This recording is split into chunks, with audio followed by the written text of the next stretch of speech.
You're the person I need. Vous connaissez cette dame?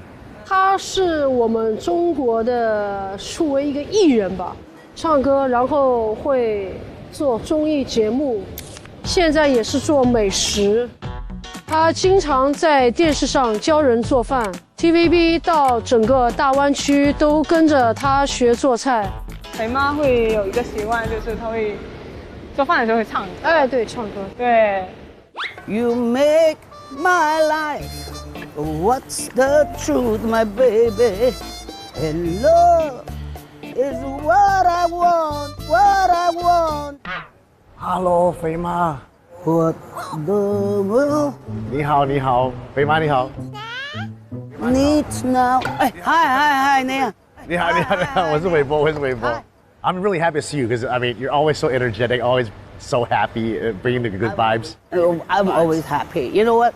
What the world is love, Love, sweet love, love. 好开心。but for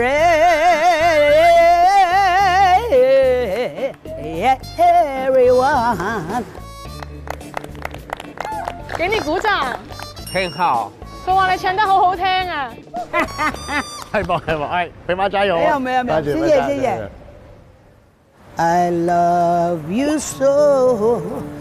我家人很多，32个人，7个国籍。我用煮菜吸引他们回来，所以，我煮菜的时候就是我最开心的时候，因为我会看到我一家老小嘛。真怪来自妈妈的味道，妈妈是最好的。我是家常菜代言人，我比较想把我们中国的文化跟泰国啊、印度的味道可以融在一起嘛。因为我喜欢吃鸡，只有100分钟，我说好，那做5个菜吧。Yes， 我让你看5个菜。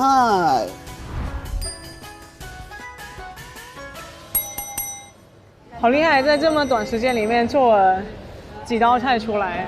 哇，好丰盛哦。对啊， 1、2、3、4、5。哇，有汤有饭，咖喱，那就细细品尝了。老师先喝一口汤，洗一洗，因为你们吃的太多了。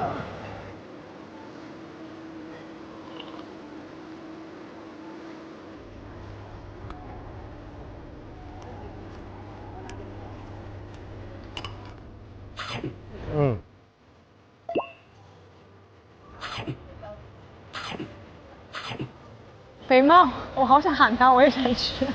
家里有孩子来回家吃上这个很幸福。不要说你孩子不会吃，我这个孩子想去你家吃。我给你吃我的，来，好不好吃？好吃，你看，妈妈的味道哦。那我们就来给评判喽。好。1、2、3。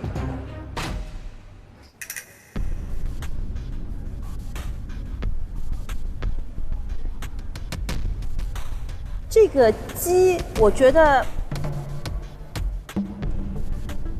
鸡的里面的味道不够，这道饭也太湿，就是不够香。从专业的角度去对它评审的话，我觉得如果在家做这么样一顿饭，我相信肥妈做得更加棒，因为在餐厅里呈现给客人的一道菜是必须是一个很稳定的一个菜品。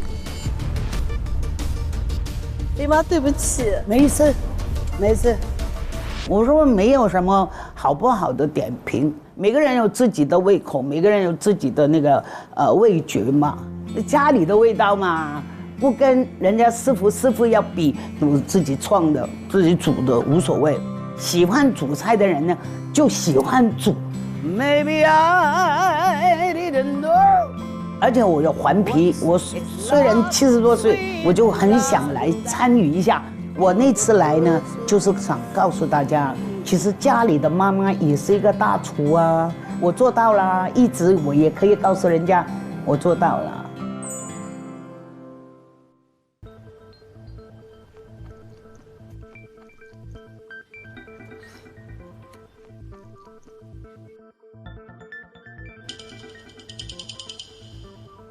我觉得我来到这个节目里，第一，我是对自己一个证明；第二，就是我想让我父亲看到，我们也可以做厨师。谁说女子不如男嘛？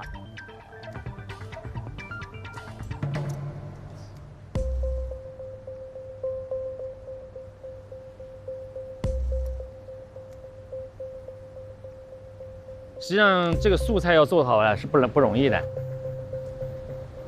我的想法是，抱歉，抱歉。谢谢。我这里是抱歉。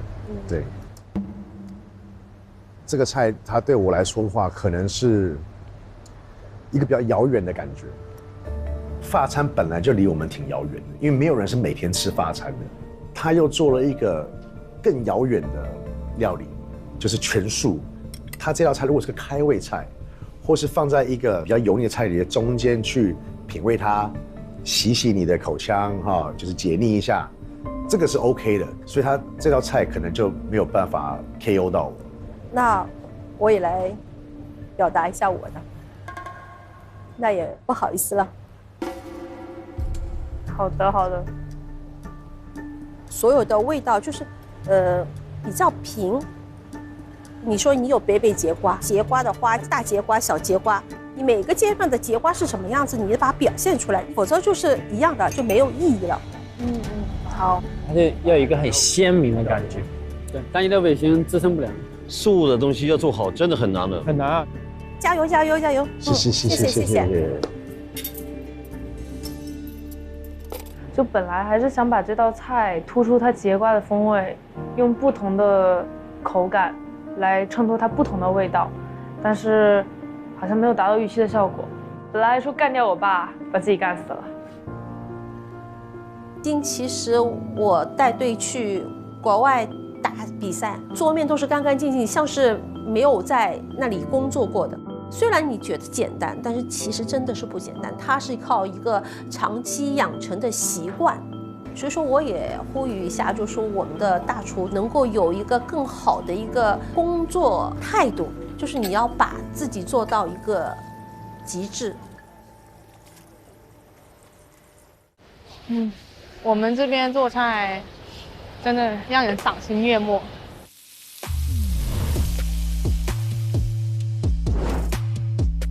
颜值好高，就好像在参加恋综一样。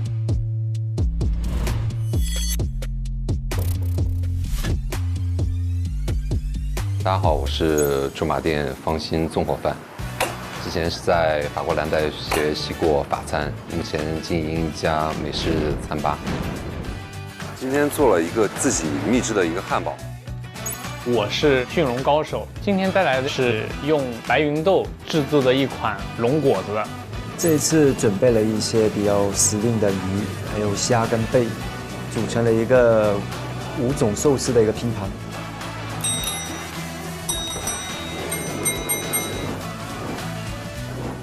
好，我们开始吧。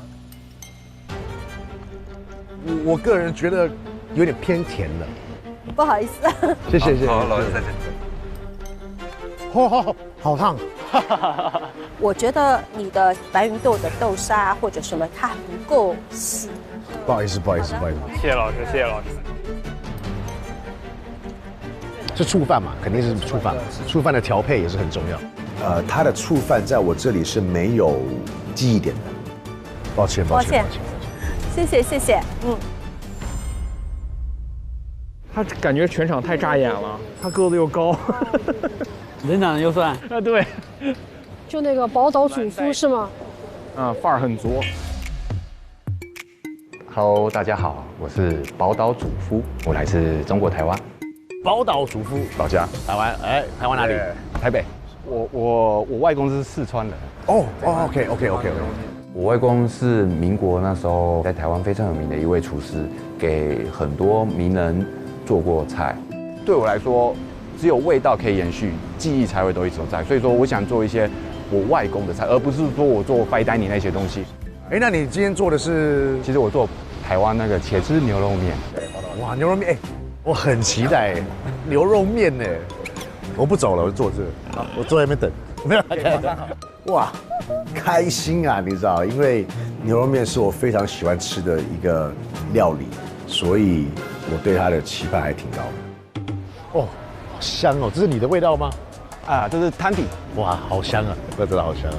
它要熬这个，应该是熬牛肉、熬牛骨什么东西，有它的特别的秘方，所以经过的时候那个香味是非常的，就是想让我待在那儿不离开的那种感觉。哦，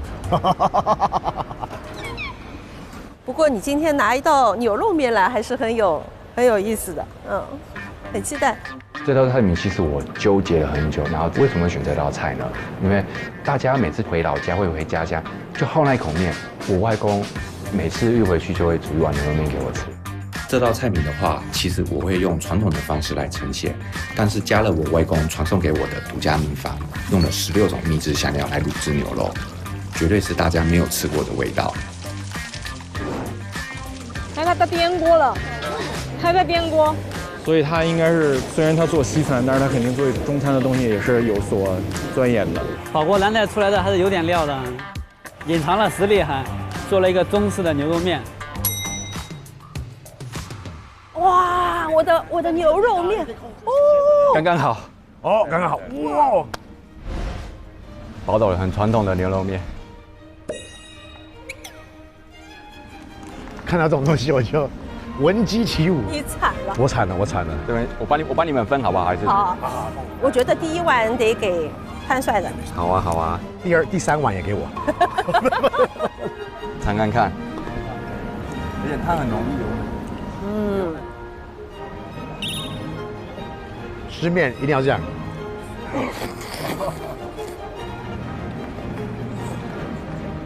哇。也不加一点酸菜，哇，更。哇，太给力了，都吃完。那个工作人员可以帮我拿两个大纸袋吗？我要外带。啊，没有。过了，肯定过了。我师兄能过。哦，谢谢。我觉得为什么？就是我觉得它的味道就是够浓。然后它的那个面条的一个咬劲，我觉得很不错。因为一开始看他在那边醒面，他醒了很长时间，所以说他擀出的面条很有咬劲。然后包括他选的那个牛肉的部位啊，牛肋条，我觉得它是一个很聪明的一个举动，因为它正好是牛肉和筋相间的一个部位，又很香，然后它的调味都很准。面食大王，你想说什么吗？我再想一想，我在想，我要回味一下，等一下哦。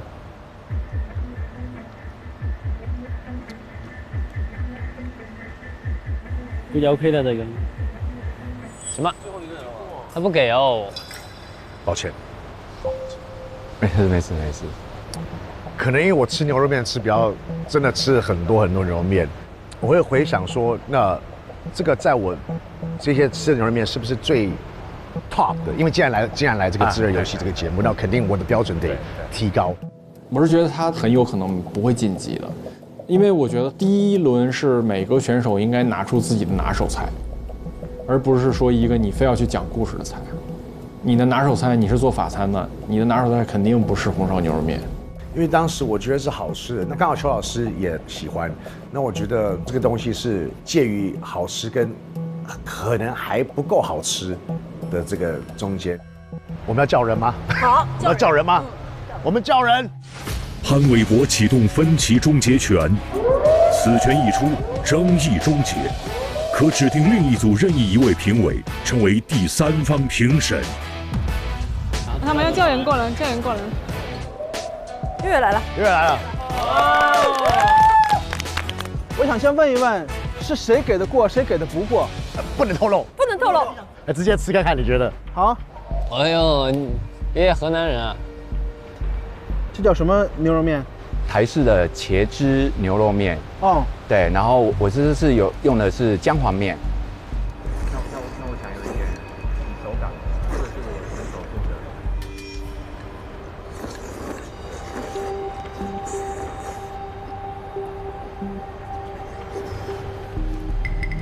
你看看你是觉得去或是留，交到你手里。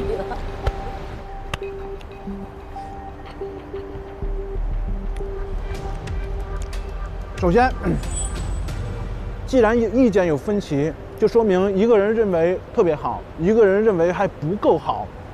那么既然找我来，我从那儿走过来的时候，我的期待值是很高的。当我第一口吃下去的时候，我觉得还可以，但是第二口吃下去，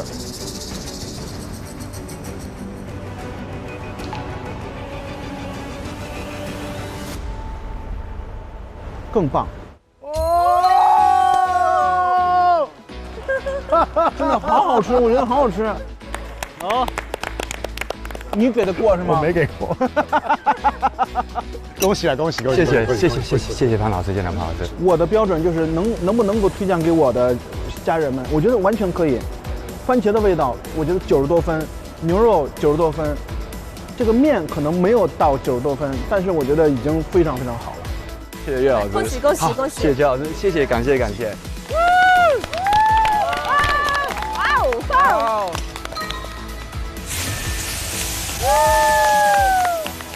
潘老师他其实比我想象中就是更严厉很多，真的是我意料之外。但是最后他还说他吃过无数碗牛肉面，我说好的，这个严厉可以的，可以让我进步，把我牛肉面做得更好。太棒了！哦。我的牛肉是腌过的，特意的选用李锦记的薄盐生抽，它的咸度不高，既能提鲜也能增香，又不会覆盖住牛肉本身的浓郁的牛油香气。用了李锦记的薄盐生抽腌制后的牛肉，它熬出来的颜色非常漂亮，而且入口时鲜味也会增加突出，为我做的台式牛肉面添加了更多风味。我可能对后面那个黑衣服的选手比较感兴趣，后厨女战士，战斗即生存。我是后厨女战士，也是我们当时厨房唯一的一个女生。在日本这种男女阶级分化比较严重的国家，还有尤其是料理这种传统的行业的话，作为一个女生，我觉得自己也是一个战士。唯一一个上宝格丽杂志的中国人。女生的体力确实是不如男生，但是我确实也不想说每一次都是说啊，请帮我一下，这个在我的性格是不能允许自己的。所以说，你们男生能做的，我也一定能做，而且我一定会做得比你更好。你在厨房做了几年了？其实我一共加起来可能是4年左右吧。我以前是教雅思的英语老师。哇，这么厉害！对，英语老师。对。为什么会想到去做厨师呢？这30岁的话，对于中国人来说，30而立这样一个年龄了。然后那时候就问自己说，自己真正想做的到底是什么？但是其实我从小就特别喜欢料理，这样的，就一个答案呼之而出，我想做米其林厨师。哦，这个志愿还是很好，愿望很好。对。然后我就裸辞了英语老师的工作，重新读那个全日制的料理学校，从头开始学。然后也挺幸运的，就是说，毕业之后直接就进了那个东京的宝格丽餐厅。哦。那在后厨怎么样？很严格，很严格是吧？对。因为我毕竟第一家餐厅就是一家米其林餐厅，它的话对我们的要求是一开始就是非常高的，比如说一定要保持案板的整洁，随时就把它清理干净，不管是我的卫生习惯还是工作的效率，一开始就帮我们建立很良好的习惯。There she's shaping some pasta. Italian style. Yeah. 我选择的是一个意大利的菜品，叫 Ravioli 意大利饺。因为我的家乡大连，它的水饺子非常有名的。综合我的背景和出身，我想做一道这样可以把我的故事讲出来的灵魂食物。那我这次做的算是一个改良版的意大利饺，因为我不太喜欢在里面放很多芝士、奶油啊这类的东西，我也不喜欢把汤弄很多的黄油感呀。汤的话呢，我用的是文蛤。总体来说，就是体现出它一个比较鲜的感觉。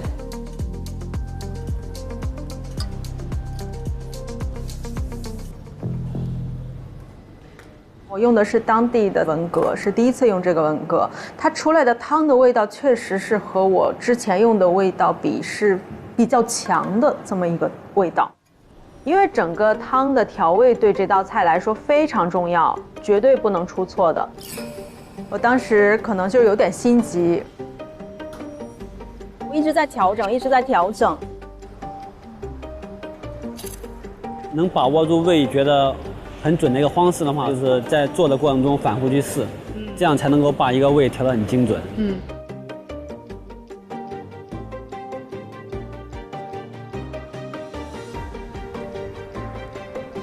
整个过程下来还算比较顺利，我觉得有惊无险吧。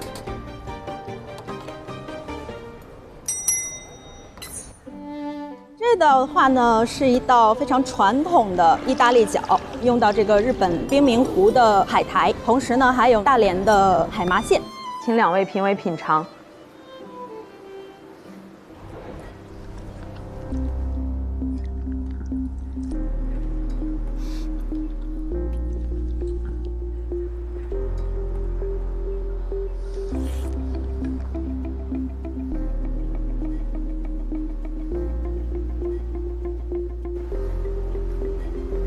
1、2、3，抱歉，不好意思。哇，很咸啊，已经咸过头的那种感觉。对，今天真的有点咸哎。我第一口汤一喝下去的时候，就有点吓到，说怎么会这蛤蜊有这么咸吗？然后我再喝一口，还是很咸。我是觉得我对味道的把握还是比较准确的吧，因为你用了海苔，那海苔它是带咸味的，对，你用了文蛤汤，那个汤也是有咸味的，然后这个汤有可能你煮的时间长了，然后它收缩了嘛，然后所以说它的咸味又出来，那所以说你要 balance 这个汤，啊。其实我很佩服，因为我也是女生啦，然后我们在后厨其实有很多不容易。我很喜欢你的性格，就是很开心。谢谢邱老师，好，加油啊！谢谢。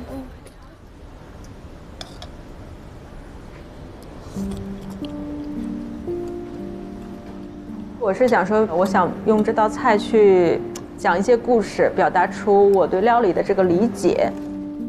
那当然有志同道合的人是更好的，没有的话，我也可以继续往前走。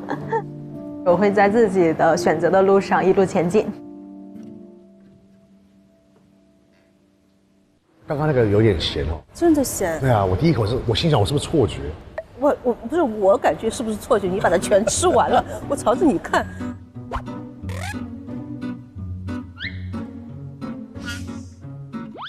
以对食物的尊重，你知道吗？我这个人有个问题，这是我自己的问题。我吃东西不喜欢留下来，然后我看到人家帮我们做，我就想把它吃完。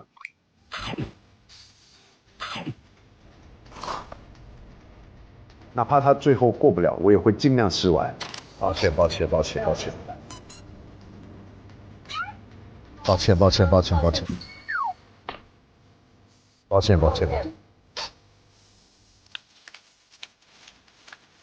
我就是对食物有一种很虔诚的一种心，好撑哦。包括综艺《炙热游戏百厨大战》带话题《炙热游戏百厨大战二创大赛》，发布优质二创作品，有机会获得嘉宾签名照、会员卡等独家福利。周老师，问您一个问题，您有期待的吗？有期待的。期待哪个？我觉得那个，一个是做那个湘菜、淮扬菜融合的，看他手法动作都还不错。哎，师从淮扬菜掌门人周小燕的徒弟吴松德。他在狮子楼嘛，扬州有一个餐饮名店叫狮子楼，他在那个里面干过。但是我不太熟悉，不知道他在那个干过。不用为了您的面子，一会儿那个。不需要，完全看菜。你现在是在长沙工作？长沙工作。以湘菜为主。对。但是你学徒的时候是学的淮扬菜。对。像他这种原来学淮扬菜，现在去投奔湘菜，背叛师门的做法。背叛师门。你们的师门应该是有。我们师门可不能背叛。我这还是要一直在传承。当然，这个也不能说是背叛啊，就是学习更多的另辟蹊径，对，学习更多的知识来丰富自己，这也很正常。对，很正常。就我觉得叫传承加创新。好，期待。您应该是期待这个菜的。对，我看到这个融合到底融合的什么效果？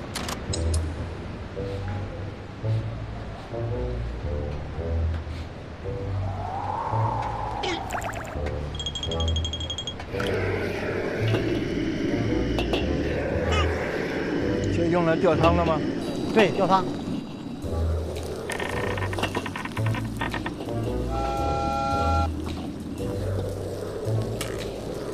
看你这个手背上是个金色的徽章啊，所以大家对你很期待啊，很认可啊。一定不负所望，压力更大一些。我不知道我能不能够达到周老师的标准，在誓言面前还是有点胆怯。我第一次做菜手发抖，手不抖，淡定。等他看到我手抖，我只能想着不要出错，尽量做得好吃一些。这次带来的是白辣椒紫苏波龙优馅米粉，去了长沙必须要锁粉。米粉最关键的就是汤头要好。这次的汤结合了淮扬菜的汤底的特色，但是我们把3种不同的汤底结合到了一起。这里面有鱼汤，有虾汤，还有骨汤，用淮扬菜雅致的这种装盘呈现出来。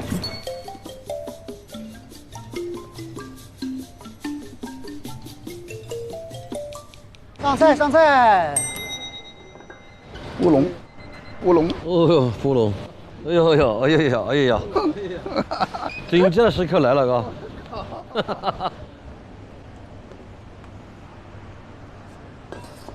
我要先吃哪个呀？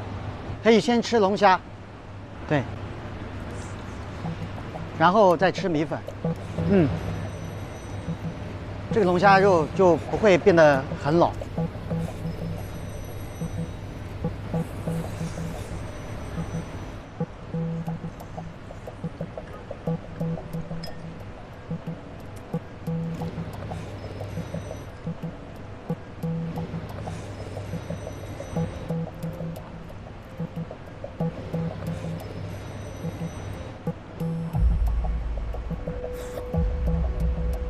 连汤都喝完了。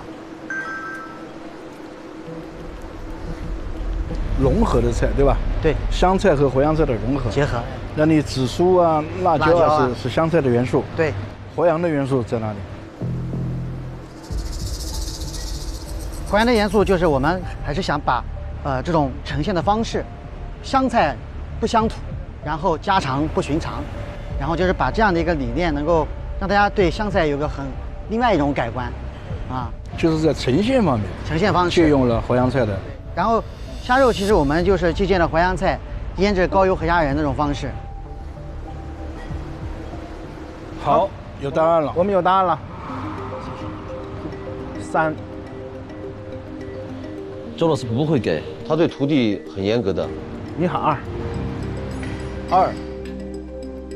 行业里面经常有人讲10个龙虾9个老，温度、火候一定要把控得很精准。1。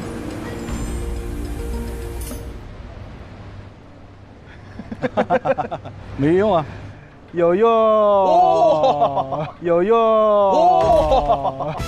谢谢，祝贺你，谢谢。好，你这个是拿到一个2个牌子才能说通过。对，谢谢老师。好，谢谢老师。祝贺你。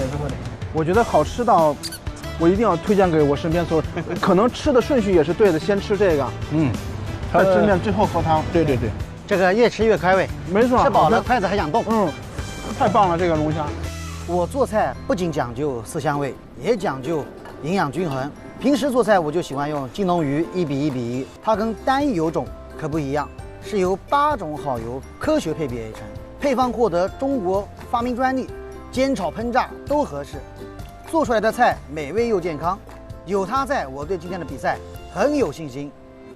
今天你最大的成功就是这个龙虾的口感恰到好处。谢谢老师。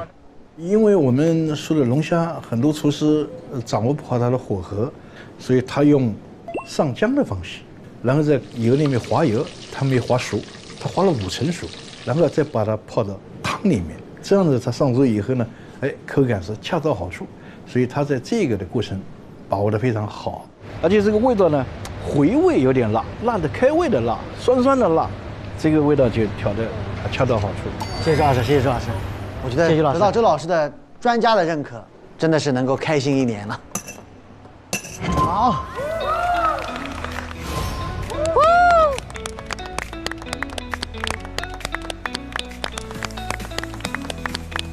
我是支持这种做法的，多开眼界，多学习，多交流，多互动，是新一代这个学生、徒弟或者徒孙们他们应该要做的事情。现在这个餐饮发展的迅速，国际化交流已经很频繁了。你有没有看到那个英国小伙子做菜，觉得很干练？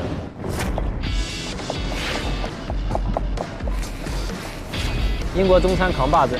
哟，大家好，我是 AA 中餐地推，我来自英国，我是一个中餐美食博主。哟，大家好，欢迎来到小马逛吃。然后我在英国线下经常给家人朋友做正宗的中餐。恭喜发财！我觉得我的中餐水平，我觉得挺好，我也练了快6年了，很仔细的去自学。我第一轮准备的是松鼠桂鱼。这道菜是一个很考刀工，他能把中餐的刀用成这样也很不容易啊！啊，对，挂分、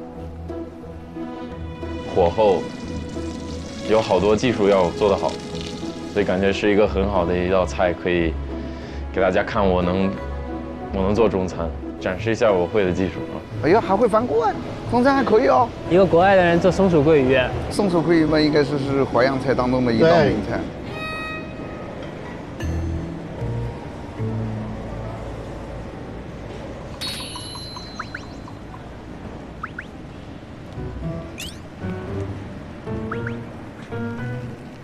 老师，你看我就紧张了。他在这个关公面前耍大刀了。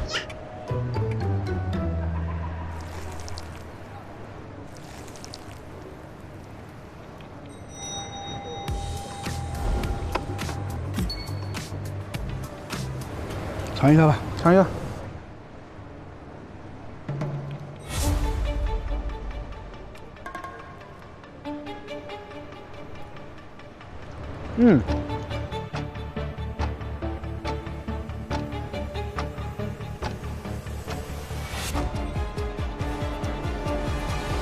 谢谢兄弟，谢谢老师，谢谢。我觉得是这样啊，就是首先我们中国的美食吧，它讲究色香味俱全，一定要就是好看。咱说实话啊，你看啊，我作为一个服务员啊，我这么端着啊，路上有很多人在看我这道菜，劳驾让一下，我给别人上个菜，您看一眼他这个菜，他路过谁的身边谁看一眼，他都不会觉得特别美观。好，卤汁芡不够，浓一点，然后把它打起来，然后淋上去，你看每一个都挂到上面。第二个就是这个，你看啊，就没有看到大块的没有毛了，它在刀工处理方面明显不足的，切的料块已经比较大，所以呢出来以后呢没有松鼠的那种毛的那种蓬松的感觉，所以呢我去给它演示了一下，看啊，这个方向。周教授亲自来给他演示了啊！就你是直着下去，你不会拐弯那种。对，不要拐弯，看到吧？这样切，刀刀相连而不断。不愧是师傅，我觉得这个特别好哈，就是他用这个评委或者是对老师的这种角度去。你看这样子切出来，给你洗一下，看一看。你再看看你的呢？这个呢？我的更像菠萝，他的像松鼠。那你这个是跟谁学的？我在网上学的。网上学的？我看视频学的，没有被教过。网上视频可能看得不太清楚。是。他有点那个，所以学这些传统名菜还是要找一个好师傅。谢谢师傅。所以呢，这个有2个重大的问题，但是你喜欢中国菜，还喜欢中国传统菜，我觉得很不容易啊。谢谢。可以继续努力。好，谢谢谢谢。这个菜虽然做的不是很成功，但是呢，他的这个精神啊是可嘉的。不管他专业不专业，我告诉你，他能做成这样子，他已经是专业的了。给他一个赞。好，要得。Hello。哦。哇，给你一个大大的赞。拜拜。拜拜。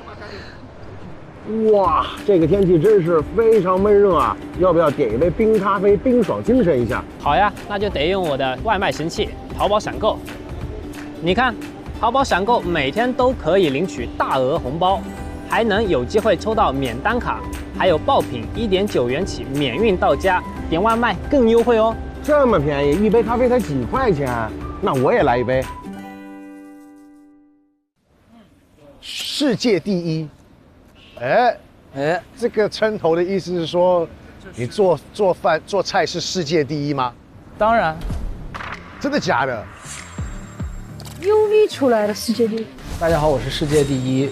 我上一家就业的餐厅是在上海的一家米其林3星，叫 Ultraviolet by Paul Perry。我觉得我本来就是米其林3星和世界第一的主厨，只不过是时间还没到而已。参加节目的目标是什么？冠军。我想我年轻的时候，我都不敢说自己是第一啊，上海第一我都不敢说。期待一下这个世界第一啊！还是很多年轻人都把自己的想法思路贯彻到我们的这个作品里面来。这个很帅气的这个小伙子，他是香港 Amber 的主厨。他很年轻，他是00后。大家好，我叫00后紫微星。那我现在在香港一间米其林3星的餐厅叫 Amber， 我有信心去跟任何一个就算是一个米其林的厨师，我也有信心跟他去比拼，然后也会取得胜利。他们2个还是蛮期待的。我这道菜是一个西班牙的先锋料理，叫培根蛋酱通心粉，会用到一些分子料理的技巧。用吊的鸡高汤，鸡高汤之后用鸡胸肉打成泥，然后用我们中式的一种澄清高汤的方式，把这个鸡汤弄得特别鲜。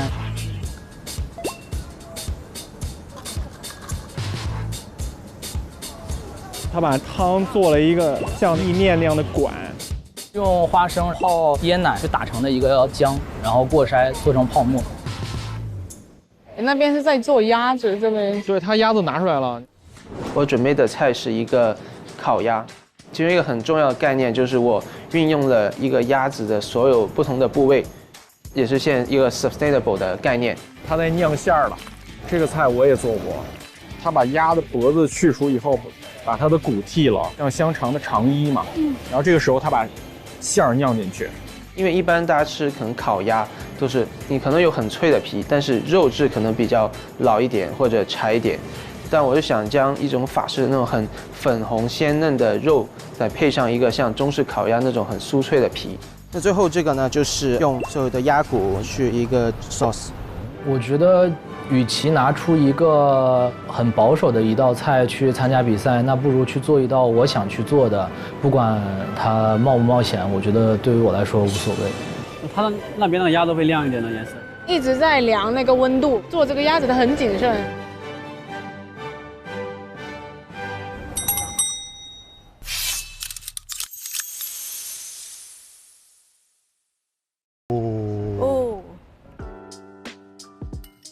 这是我就用香港一些元素作为灵感的一个烤鸭。那鸭胸我作为这个主的食材了，然后用鸭肝和鸭的腿肉酿进鸭的脖子，这是一个像港式一个润肠的一个灵感做法。最后我还有一个 jam， 就是一个像酸梅酱这样的概念。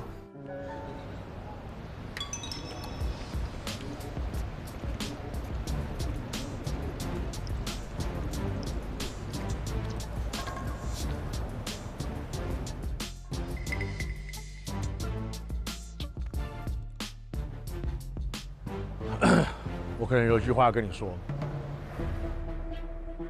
我觉得不 OK。哦、he don't like it。因为我觉得 KO。哦、he like it， 哦、he。谢谢。 KO 了吗？我 KO 了。真的吗？我 KO 了，我被 KO 了。好吧。好。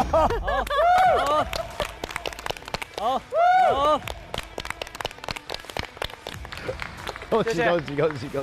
这个鸭子其实我觉得你选的鸭比较好，煮的时间正好，它的那个肉质比较嫩。它切鸭子的时候是直刀，它的纤维相对说比较短，放嘴里的话相对说会比较嫩。它的酱的酸甜口非常好，搭上任何一款鸭子的话，其实都会很好。哇，这个我刚刚真的是不敢表露出的太明显了。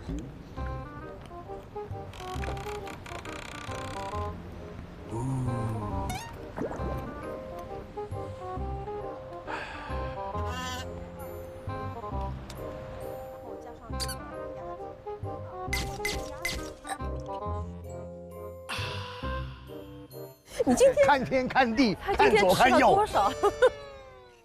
加油！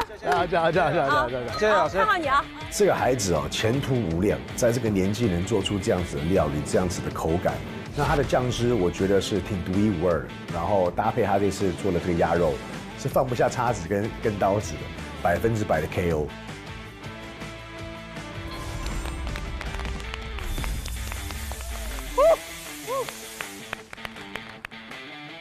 哇，这个是我做的一个花生鸡汤意面，我用澄清鸡汤去做的一个透明意面，然后底下铺有我们当季的螃蟹，最后打上这个云南口味的花生泡沫。好，来。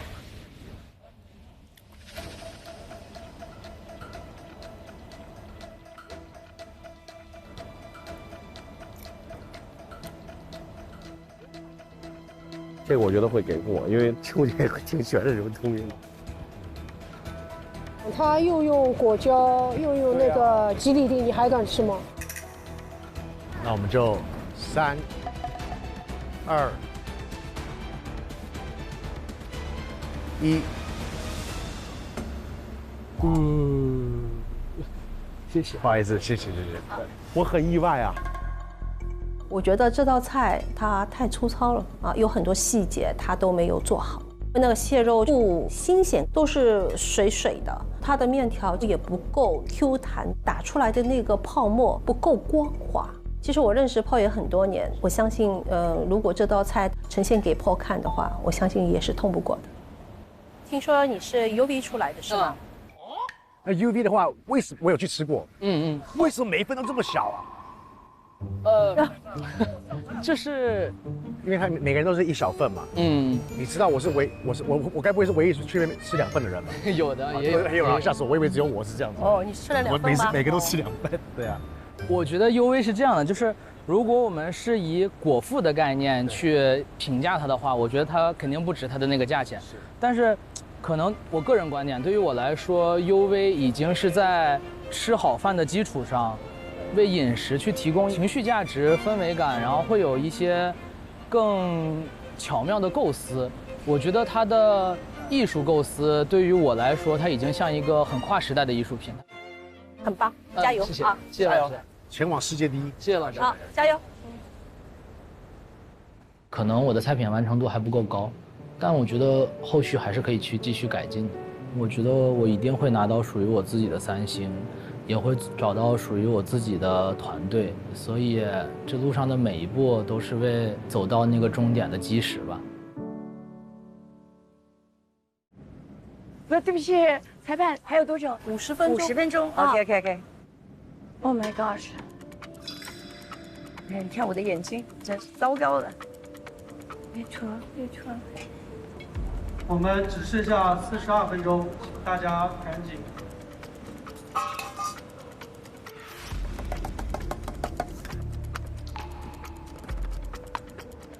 因为我有家族遗传的眼睛的毛病，就是常常的我拿3颗蛋出来，可是我只看到2颗，我必须要到处的晃一晃，我才看到第3颗，所以我速度比较慢，很担心时间不够。Hello， 你好。你好。为什么你要叫假如再给我2年的光明？因为我今年60岁啊，看不出来。对，真的我家族遗传的眼睛的问题，感光细胞失养症，所以我知道光线不够的时候，我是没有立体感的，是看不到东西。对，55岁的时候，我的左眼又发生了黄斑部水肿，干性的。医生说我的眼睛这一眼不知道什么时候会发生，也许5年。我的奶奶40岁就全盲，我的表哥记者都是50几岁就全盲，所以我觉得我应该也差不多了。不，所以没关系。所以呢，如果我的眼睛只剩2年，如果我的眼睛2年之后就看不到的话，那我要做什么呢？我不要继续教书，虽然我很爱教书，我要学料理，我要学法式料理，而且我要去巴黎。这厉害。我没有进过餐厅，我没有，但是呢，我有这个 passion，right？ 对，这是一个非常令人心疼的一件事情吧。但是我觉得他很棒的地方就是，他58岁才去学法餐，他还想去学新的东西，想去充实自己，想要做出一些他喜欢的味道。我觉得这是非常令人敬佩的一个心态。所以我对那位也是非常非常期待。时间剩余24分钟。哦，还有24分，没事，加油，小贝加油，小贝加油。你们都很漂亮，你们很漂亮的。虽然我已经60岁了，眼睛又不好，但是呢，我有一颗热爱料理的心。所以，我今天来到这里，能把我的料理顺利地呈现给大家，我就很满足了。那我今天带来的是一道蔬食料理。那很多人觉得吃蔬食呢会太凉，所以呢，我用的是姜黄炒饭，台东的月光米、红藜麦。这个汤汁是南瓜加上土豆，我再加入我的5行高汤。加了一点点的凤梨，南瓜的甜味，加上土豆的香味，加上一滴滴的酸味，这样就不会腻。金汤山茶花，你们要汤匙压下去，它的花就会开花。对，你看你的手好巧哦，好棒哦。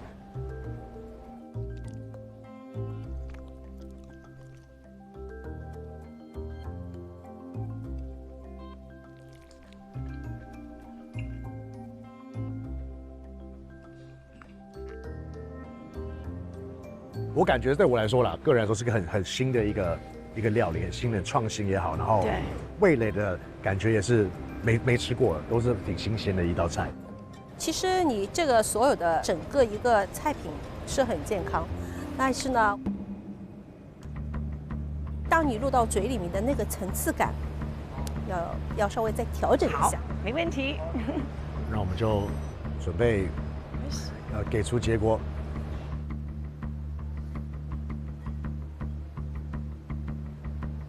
谢谢你。不好意思。没事，我已经来比赛已经很荣幸了。谢谢，谢谢。我自己对我自己的整个过程我很满意。我记得我来之前我就给自己一个目标，就是说，只要不要跌倒，不要受伤，然后顺利完成我的料理，就算成功。他应该也不希望他的故事影响到我们对他的这个美味，而且我觉得他是一个击不倒的人，他还是笑脸常开，还是对他想做的事情很有勇气跟坚持，他肯定会还是很好的心态去做他热爱的美食。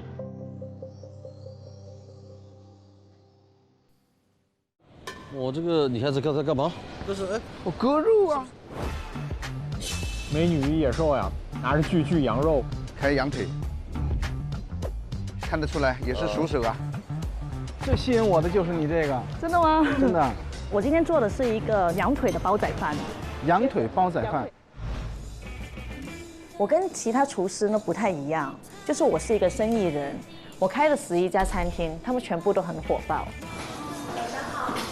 我身边的朋友都是叫我生意天才。就是来我们家吃过的人呢，基本上我们会变成他们的首选招待餐厅。很不错啊，我经常来。这个菜很好吃，特别是刚才那个捡鸽子那个环节，让人特别有仪式感啊。用餐时可以为顾客提供满满的情绪价值，才是留住他们的核心。你也是煲仔饭？我是顺德风味煲仔饭。哦。大家好，我是顺德小厨娘。我其实刚进餐饮业的时候，我是去学了正宗的法式料理。我一直是觉得吃饭是这么一件很有仪式感、很庄重的事情，非常的高级精致。但是我的观念发生了一点点转换呢，可能就是在我在 fine dining 实习的时候，会很累啊，或者压力很大的时候，我可能就会做一道顺德菜。那这个时候我会发现，原来有时候最治愈我或者最温暖我的，可能就是把我养大的这个顺德菜。所以我现在想把我家乡这种很朴实的味道和我家乡人很务实的这个性格的一个料理，把它做成一个新的、有活力的、有更多可能性的东西。今天最难评判的是什么呢？煲仔饭很多。哦，这一组里面好几个我看了都是做煲仔饭。煲仔饭这有一个，那有一个。就是既会讨巧也会吃亏，那么就一比，大家就很容易比得出来了。对，只能好中选优了。对，没办法。我比较期待煲仔饭到底是哪个比较不错。以前我说很少听说有鳗鱼煲仔饭的。是的，好好把它做好。顺德是鳗鱼之乡，我的父亲他曾经给我做过一道菜，叫做蒜片蒸豉汁鳗鱼干，但是他当时切的是厚片，然后我就想把它改良一下，把它切成薄薄的，把那些小骨头都给切碎，然后结合带口感和提鲜的顺德本地的一个大头菜，还有香菇，用地道的顺德食材带来最纯正的家乡味道。我的餐厅只选用各地最顶尖的食材，我准备了宁夏盐池的滩羊，加入来自福建福鼎的槟榔芋、松露，想让它的口味更加丰富。除了食材本身的风土精华，味道才是真正的灵魂所在，造就了那份独一无二的记忆。对我来讲，味道是基础，视觉上呢的呈现，还有你的五感是非常重要的。这个煲仔饭很用心啊，这是自己带过来的。你看那个刚才那个烤箱也是自己带来的。我知道今天很多煲仔饭，对，但我还是蛮有信心的了。对它是最充满期待的，一个是新鲜的羊腿挂着呢，第二个自己带来的那个大的高压锅、大的这个烤箱，装备是很齐全的。第二个，这个阵势也很大，所以呢，大家都充满了期待。老师，欢迎你们。对，有一个仪式，还要做一个点火仪式。点火仪式，对。好，哇！祝你们财源滚滚，顺顺利利。这仪式感满满的。还是要看它的味道的。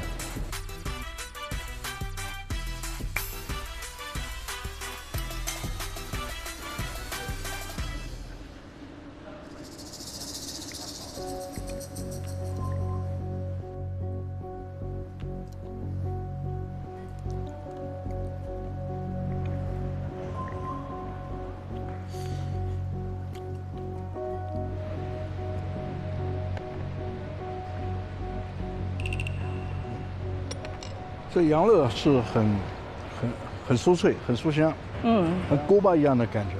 好，我们给出我们的答案吧。有答案了。好紧张。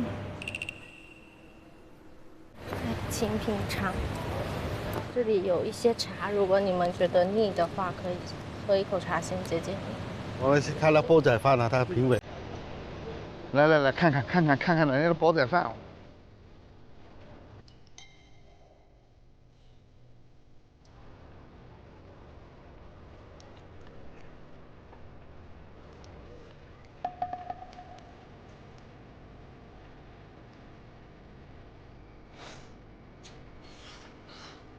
像周老师那种人，你吃一口就知道怎么回事，我吃一口不知道怎么回事，我得吃2口3口，甚至吃1碗才行。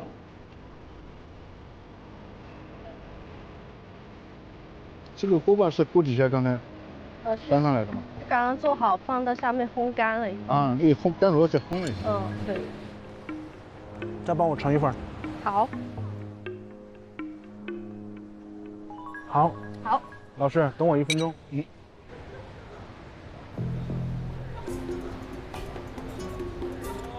来，我需要你们给我答案。哎，我香港的，我要尝一下。我是广州的，我也要试一下。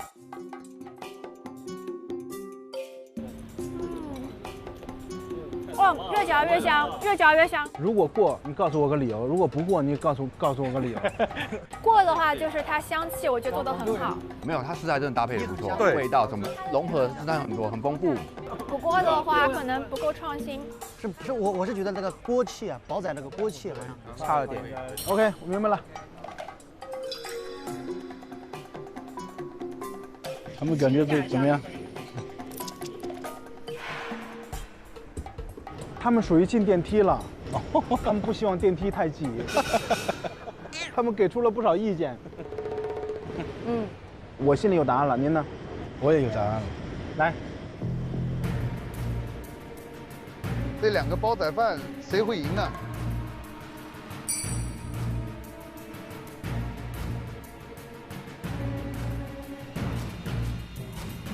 抱歉，没关系，没关系，谢谢。这个羊肉的味道似乎几乎都没有吃得出来，它的这个形式呢，过于复杂。本来那么多的高压锅，那么多的羊腿，那么多的东西，其实和煲仔饭本身呢，关联性并不大。我们更关注的是这个煲仔饭本身的这个技术、这种出品、这种味道。好，谢谢。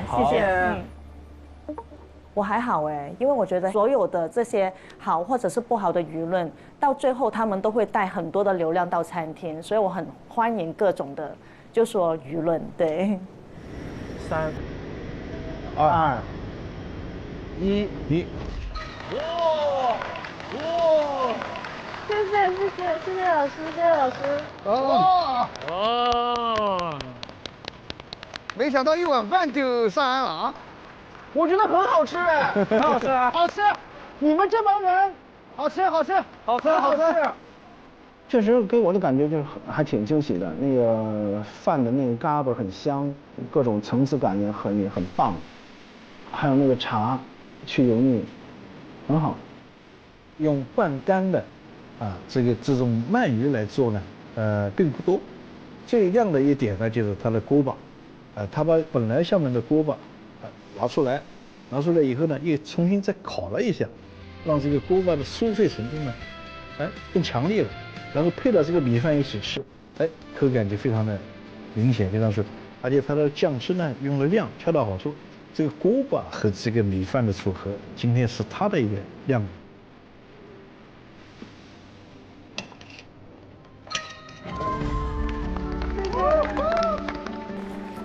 我当时看着2位老师同时把那个币伸出来的时候，我就觉得，我感觉我有认真的在对待这一锅饭，我就感觉值得了。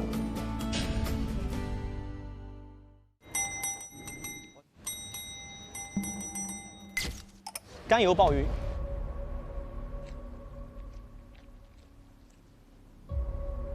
鲍鱼的香味几乎没有，很淡。今天做的还是青咖喱鱼，咖喱它的厚味不够，它层次感不够。谢谢老师。哇，好丰盛啊！你的猪脚还是比较硬。抱歉，没关系。我们这道菜呢是选用我们的这个牛上脑。不好意思。我做的这道菜呢叫莲影凤尾虾仁，但是也并没人过。好残酷啊！也不知道这些人里谁还能晋级。这是春熙大厨。我是春熙大厨以不文明的手艺而闻名，实力拔香。我们那边有个年例，就是所有的亲朋好友会来到家里面，基本的所有的菜呢都是我做的。因为是我们广东比较出名的白切鸡，我们这边叫做无鸡不成宴，特别是这道菜，在我们那边的喜宴上，就是说所有的酒席类都可以看到它。但是你知道，高手在民间啊，我就是从湘厨走过来的，这里要水平的，它有时间，有温度，还有一个最关键的要有口味，乡里乡亲的坐下来吃的就是那个还原家乡的味道。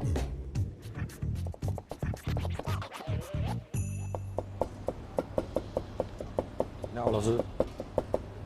我看这资料上写着你的妹妹世界冠军。啊，对。啊，这是咱们奥运健儿跳水冠军全国人的亲哥哥。啊，亲哥哥啊。那会给你带来什么样的惊喜，或者是给你带来什么样的困扰吗？带来的更多的是改变吧，特别是改变了我们整个家庭的一个生活，还有环境。但是妹妹懂事，你也懂事。你是很早都出来干活哈？对，我16岁出来接触的行业就是厨师啊，做了厨师有3年，然后就回家去附近找个工作，照顾家里面那时候。我看你这儿也有一个徽章，也被质疑。是的，可能我长得不像一个厨子吧。没事，勇于挑战。反正我们这种呢，就是说一直不怎么被看好的，就说哎，农村菜没什么了，哎呀。米其林比较高端上档次啊，但是呢，我觉得自己的菜它就是大锅的，有大锅的味道嘛，还是有这种人间烟火气息比较多一点的嘛。我觉得真正的好吃的味道是来源于民间，然后大家的一个认可，好吃才是好吃。我给大家介绍一下，我们这只白切鸡是来自于我们广东湛江，我们自己家果园养的白切鸡，没有喂饲料，全是喂的五谷杂粮，加上我自己家。在养殖的时候，它是那个橙子树下面养的，养了有180天的鸡。对，而且呢，这3个酱料呢，一个是沙姜，一个是姜蓉，一个就是比较普遍的大蒜和辣椒，还有那个香菜。哦，3个口味。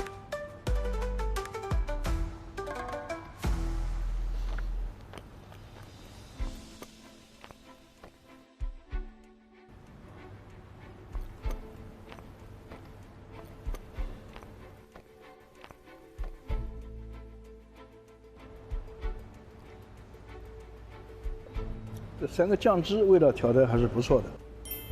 哎，谢谢。味道3个味道都不错，就是因为我以前吃这个白切鸡啊，个人的感觉应该比这个要嫩。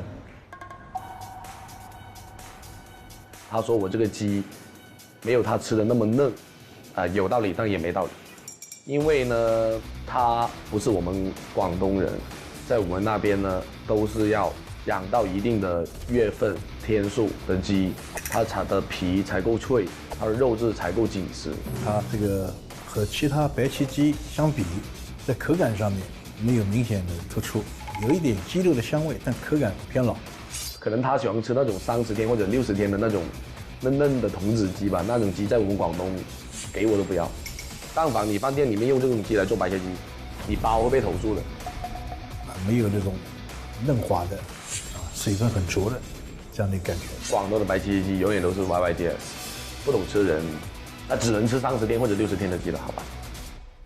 它那个肉很硬，可能是当地的味道吧，抱歉兄弟，非常抱歉。OK。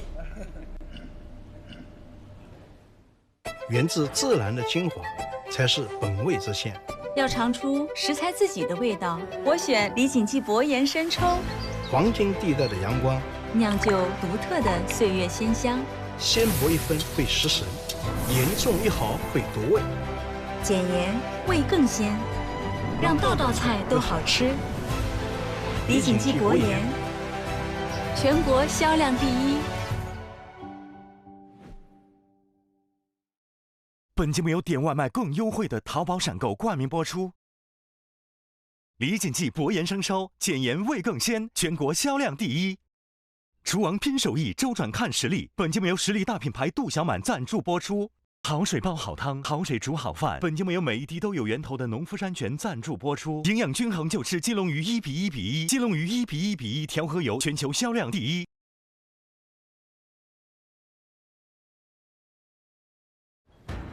总共15个位置，还是很难的。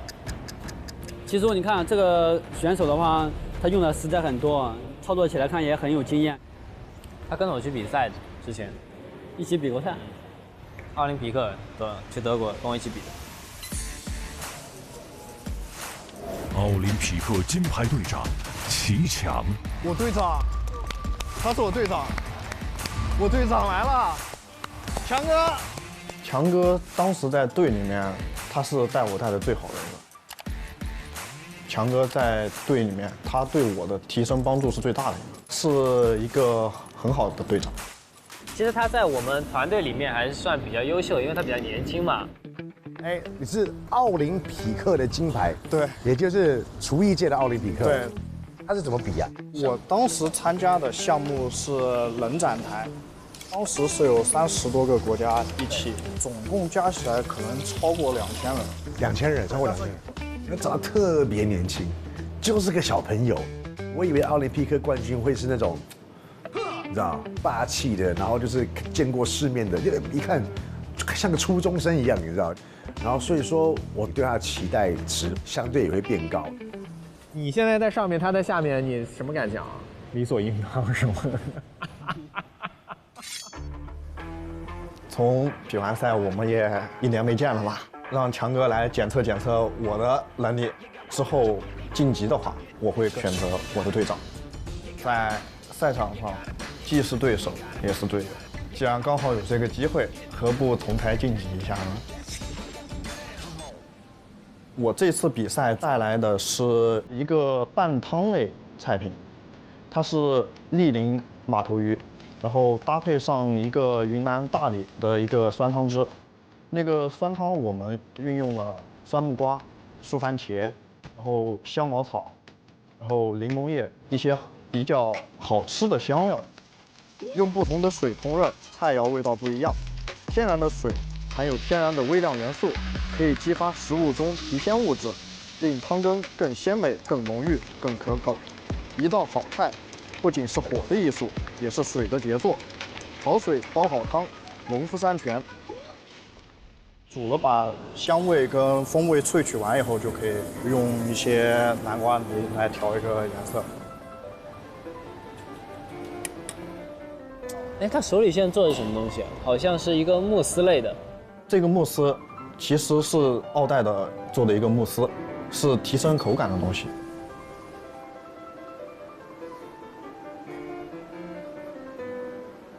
哎，他拿那个烤盘油要炸哦，可能是做莅鳞烧。哦，莅鳞烧。因为其实马头鱼它并不需要过多的调味，它本来的鲜味就已经够了。以一个莅鳞烧的手法来，既提升了口感，然后可以更好的呈现出这个汤的风味。其实这个菜的关键点就是要那个鱼鳞要那一层要酥脆，不然就变得硌嘴、滑嘴。难度我觉得还是有的，很担心啊。我还是比较希望他能晋级。小姐要自己尝一下，自己要尝一下。好。为啥放冰草啊？吃热菜为什么要放冰草啊？香。小姐，你这个太多了，对，简单一点。来了再淋也一样的。没有淋一份，然后留两。赶紧的，快一点！现在没有跟你竞争的。强哥虽然是我想挑战的对象，但也是我的队长。在那种紧张的情况下，不由自主的就会听强哥的指令，底气也是他，带来的紧张感也是他。收了之后可以打铃了。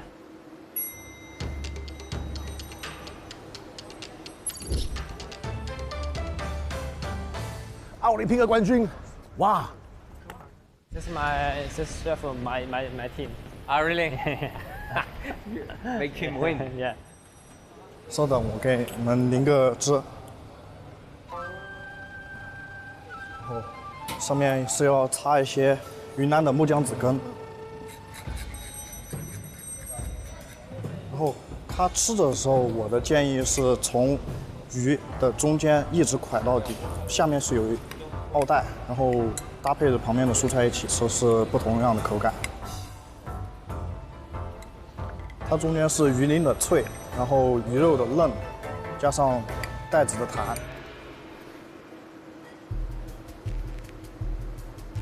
其实我在做这道菜的时候，我的鱼是没有经过一点调味，就是连盐都没放的。我是想要它把这个煮出来的酸给显现出来。这么大。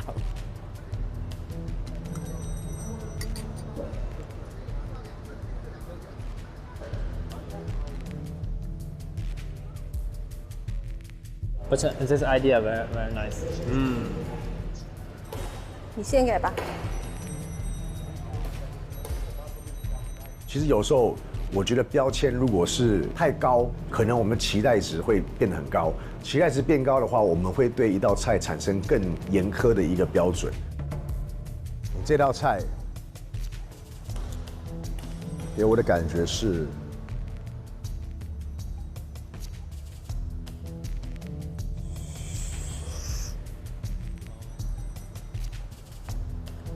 ，KO 了我，谢谢老师。不是2颗，不是2颗，给2颗，不1个。谢谢老师。我想问一个问题啊，这道菜和你打比赛的那道菜，哪一道菜你更满意？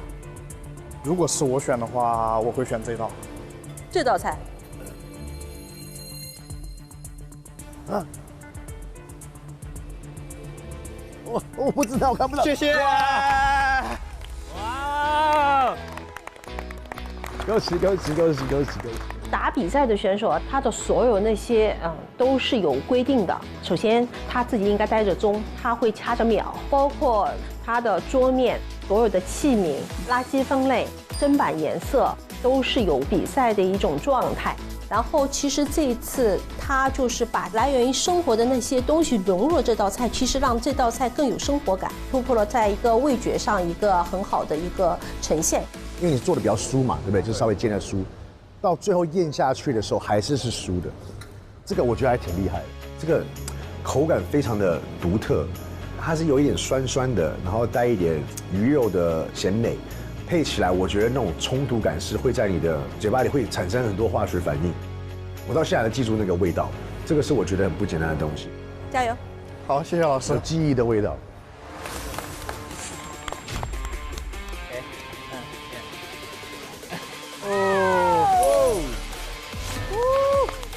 晋级的那一瞬间，我是非常惊喜，也是惊讶。强哥，等我。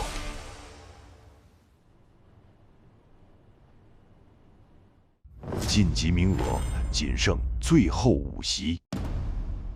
这次准备的是一道小主食，选了麻油鱼，也用到了我们平湖的特产糟蛋。整体把糟蛋分成了3个部分，我觉得它们融合在一起，香味会很好。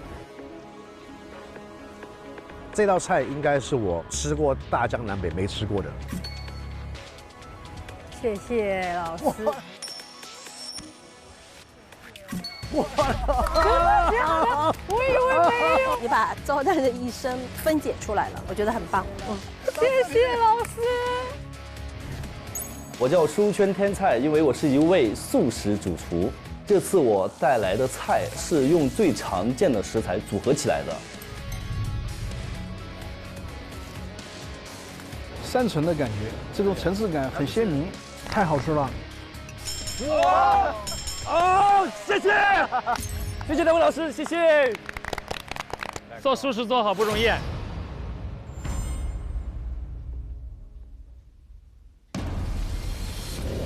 大家好，我是江南 Style， 我做3个开胃前菜，我会用中式的一些味型，经过西式的技巧去处理，用食物原本的味道凸显出来。虽然我做的只是小菜，但是怎么把小菜做得亮眼、有层次感，也是很考验厨师功力的。时间剩余10分钟。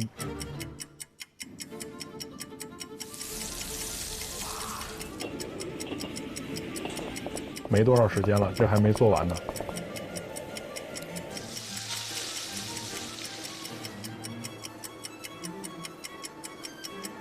感觉可能要来不及了。有点难，有点难。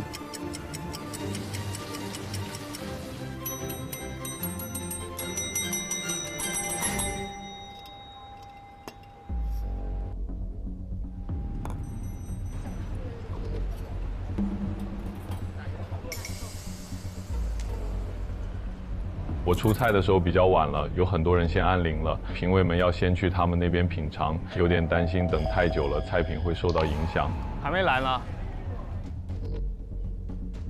是不是我先按的？后面那个人更早来。好慢啊！为什么还不到我啊？不脆，白炸了。因为龙虾是在炭火上烤制的，等得太久的话，龙虾的肉质就没有那么脆弹了，口感就会大打折扣。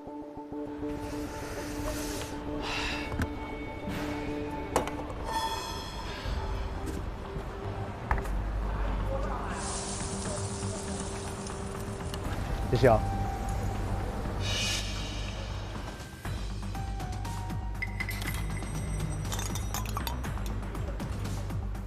哪里？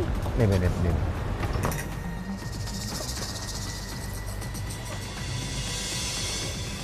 两位老师好。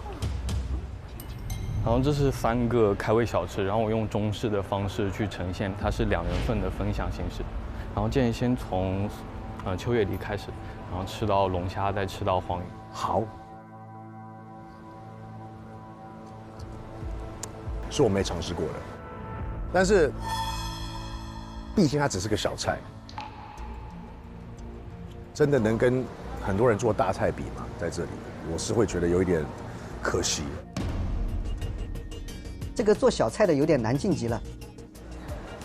但通过这些小菜，我觉得你是能做大菜的料。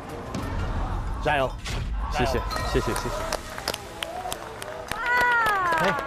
哇！虽然我出菜比较晚了，而且等得太久，还临时重新制作了龙虾，但是我始终相信自己的菜品，最后也是得到了老师们的认可。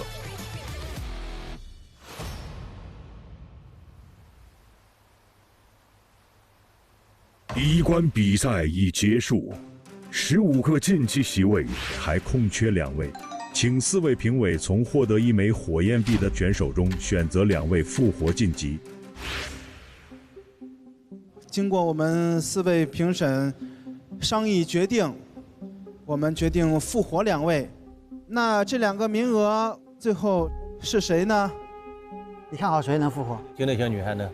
我觉得北京一姐。我对我做的甜品有自信。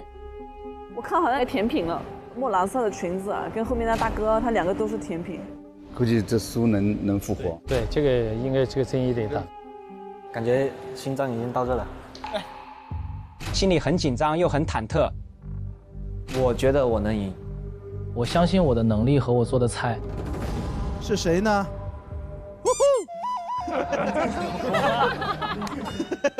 你这个悬念留的有点刺激啊！2位老师，邱老师说一个，然后周老师说一个。好，我们这一组决定复活的是东南狮河。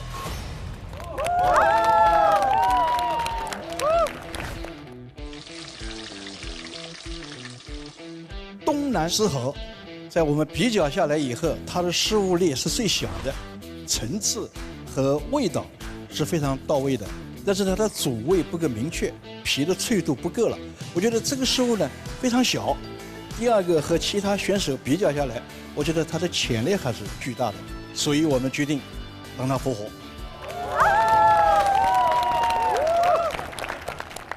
下一位补位晋级席位的他是甜咸全能王。北京一姐。它的冰淇淋加上奶油融合度非常多，它的味道它里有荔枝、玫瑰花、有茉莉花、有树莓。作为一个专业评委，我对它相对说就更苛刻一点。但是呢，它的能力是不错的，我们也希望它能在后面能够走得更好。2位晋级选手已确定，请2位携手登上晋级席位。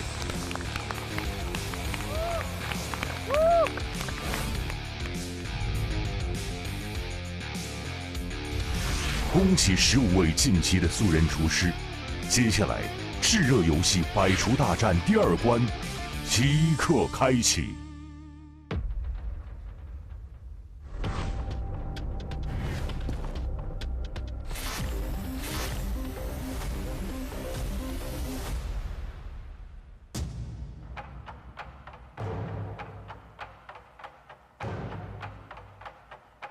哇，我天哪！哦，好酷啊！哇，这真是很大哦，压迫感一下就上来了。哇，你看我就对着他嘛。素人厨师们，恭喜你们成功从内部生存战中突出重围，站到了这里。而星级厨师们，你们也应该等得不耐烦了吧？是做好准备被一招击败，还是继续维持自己高高在上的地位？记住，本阶段只有获胜者才能继续你们的游戏。那么，全新的游戏关卡现在开始。素人厨师们，在你们眼前的就是决定你们下一关命运的12个食材盲盒。接下来，你们游戏所需的食材将从盲盒中选择。我们根据烹饪的难度分为简单、中等、困难3个不同的等级。来看看他们的真实面目吧。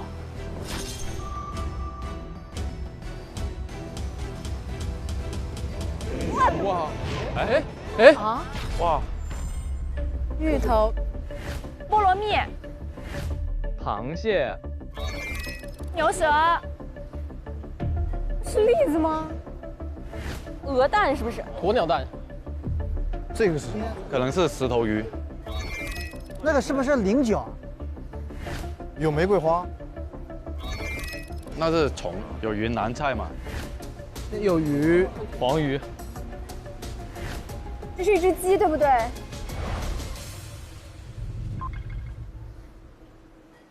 我们看不到，我们看不到。是不是那玻璃他们能看见呀？哎，哦，他们能看见，可能就是我们看不到，他们看得到。星级厨师们，你们暂时对食材一无所知，但别急，接下来自会知晓。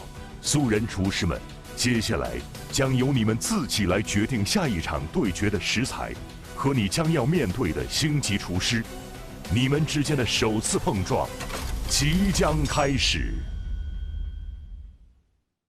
节目与微博联合发起炙热料理台活动，由微博网友共同参与互动，解锁了5种盲盒食材。现在解锁的食材盲盒已由嘉宾揭晓，它们分别是菠萝蜜、石头鱼、羊河、豆丹、鸵鸟蛋。空降现场的盲盒材料已成为本轮比